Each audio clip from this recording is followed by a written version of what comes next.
Alrighty, welcome back, ladies and gentlemen. It is LaughNgamez here. I'm back with another Starcraft 2 1 versus 1 bot AI cast. We have got ourselves what should be a good one here today, as it's going to be none other than Caninana taking on Lunax Void Ray Rush. Not that I've ever seen the Void Ray Rush build, as it seems to have moved on to better and literally bigger things, in that carriers are bigger than Void Rays. And so, ladies and gentlemen, this is a matchup I've been waiting for a while. I was casting all sorts of games, and somehow I hadn't come upon Lunax versus arguably the best late game Zerg, Caninana. And so this will be a very good test for the new Protoss bot. Again, ladies and gentlemen, if we can get a like on this video, that would be amazing. A like, a lick, whatever you want to call it. Yes. Subscribe to the channel if you haven't already. Leave a comment down below saying more bots. You guys always blow it out of the water. And as we do pretty well for a smaller channel on the like. So yes, thanks to everyone who does that. And let's see where this one's going to go. It's a carrier build, so presumably Lunax will be eyeing up a natural base. Caninana, meanwhile, is going for a couple of Zerglings.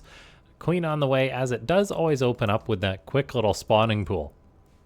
Now, Lunax does sometimes build a forge to cannon and battery its main base. Whether it'll do that in this game, I'm not too sure. But for now, notably, the blue Protoss bot does not have speed mining yet. It's just something that you've got to point out, as it is like playing with a 10% mineral disadvantage compared to Caninana, which is speed mining away. And yes, let's just see, as we do have that first Stargate on the way for Lunax, the key piece of the puzzle. If you're going to be building carriers, you kind of need a Stargate.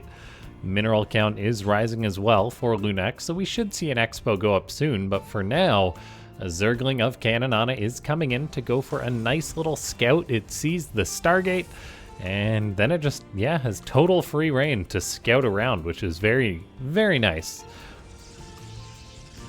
A Nexus is going up for Lunax, notably seen by Caninana, so the Zerg not going to be taken off guard by anything. The Fleet Beacon and +1 attack, or +1 attacks on the way. The Fleet Beacon has yet to start up, as Lunax does interestingly always go for a second Stargate before the Fleet Beacon, which to me makes literally no sense, as maybe this is like a remnant from when it did its Void Ray build or something and it was just never updated, because the time that it takes a Fleet Beacon to build is longer than a Stargate, I believe. So you can literally build a Fleet Beacon, start your Stargate sometime afterwards, and still have the timings work out, because now the Protoss bot is just going to have, well, 2 Stargates that aren't doing anything for a little bit. Fleet Beacon and Stargate does take the same amount of time to build. But I think my point still stands a little bit. Caninana does have Ling speed, so its Ling can just run around and scout non-stop, seeing no units whatsoever, which basically tells the Zerg bot that it's got license to drone. To drone and drone and drone its face off. And Caninana now getting up a layer. It's got that third hatchery almost done, already up to 42 workers and climbing. This is gonna be scary if Caninana really does boom against Lunax here, as it takes so long to get carriers out. We do have the first one on the way now. And then Caninana does have the lair going, so it will be able to eventually tech into Hydras or Infestors or Aspire in order to potentially bring down those carriers. For now, though, the base saturation is so good for Caninana. It's just about got 3 bases fully saturated with drones mining minerals, which is just an incredible economy for 4.5 minutes into the game.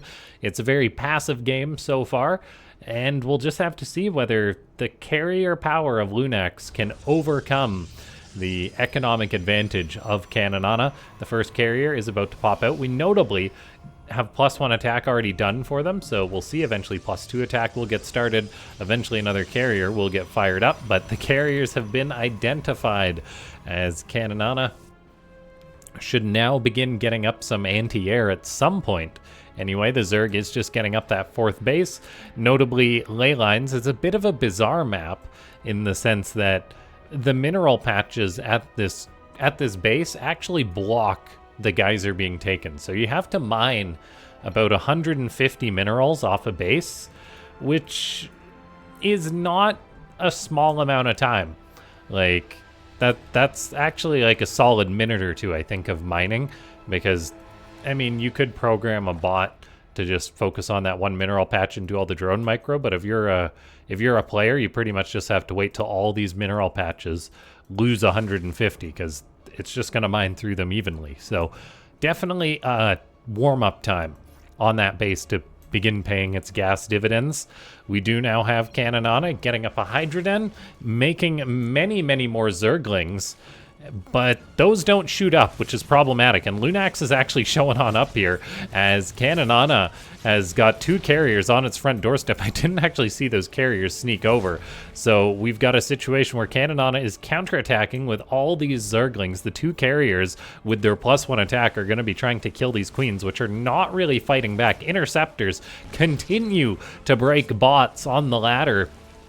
Now, the counterattack is ginormous from Caninana. The natural base of LaughNgamez is pretty much gone. This one carrier is going to have its hands full if it's going to try and kill all these Zerglings. Looks like it wants to group up with its homies more than anything, though, but Caninana does still have a decent economy going. It can just burrow its drones to keep them alive, and so LaughNgamez may have a bit of a tough time with this one. However, it does find the Hydroden, so it may kill that off, and taking care of that would remove these anti-air units that are being built. We do see just that even 2 carriers cause so many problems.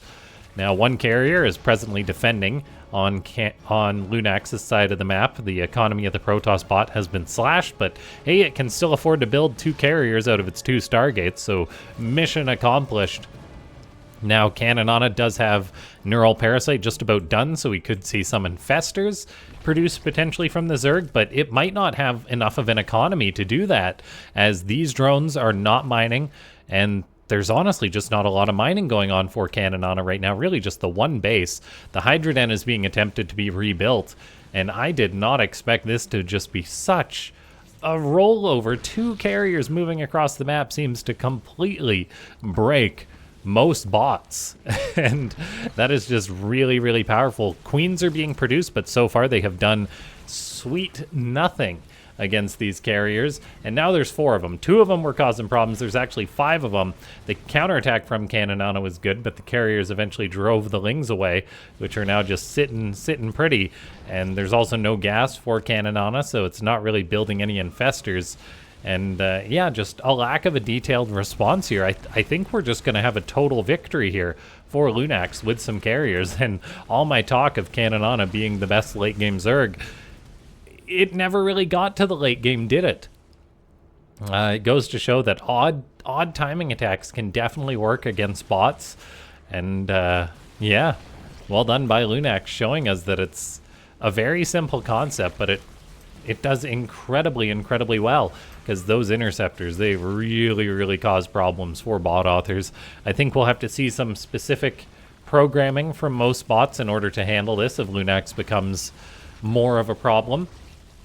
I think personally the next one I'm looking forward to will be -0 against LaughNgamez to see how the big bot does against not the big bot. There is a bot called the big bot, but the best bot does against LaughNgamez.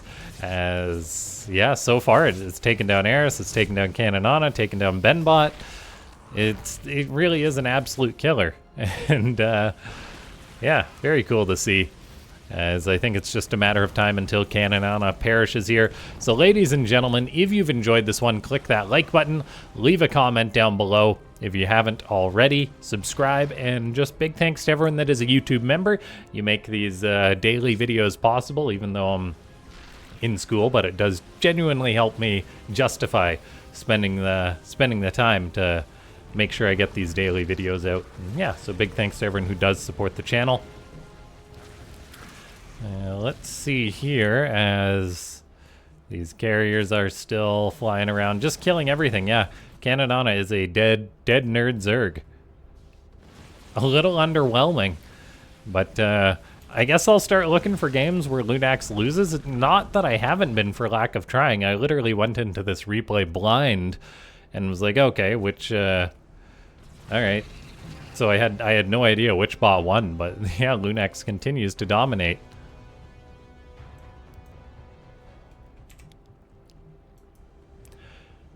Just a matter of time until this one base of Caninana gets found, and that'll be the show, I think. Lunax needs to have a timeout or something in order to free these carriers, and there it goes as they fan out, checking all the bases, purifying the Zerg swarm. Hey, that queen actually kind of fought, but unfortunately died. The bees are too powerful. GG.